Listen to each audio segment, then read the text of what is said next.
হাঁস পালনে খামারিরা সবথেকে বেশি যে অসুবিধার সম্মুখীন হন সেটি হচ্ছে হাঁসের বাড়তি খাবারের খরচা মেটানো। হাঁস পালনে খাবার খুব বেশি প্রয়োজন, কারণ খাবারের উপর ভিত্তি করে আপনার হাঁসগুলো তাড়াতাড়ি বড় হয়ে যায়।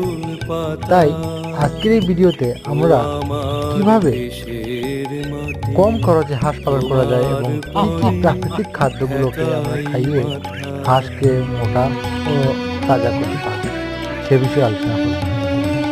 তার প্রথমে বলে রাখি, যদি আপনারা আমাদের এই চ্যানেলে নতুন হয়ে থাকেন তাহলে চ্যানেলটিকে অবশ্যই সাবস্ক্রাইব করবেন ও বেল বাটনটিকে টিপে দিবেন, যাতে আগামী ভিডিও আপলোড করার সঙ্গে সঙ্গে আপনার কাছে নোটিফিকেশন চলে আসে। চলুন তাহলে শুরু করা যাক।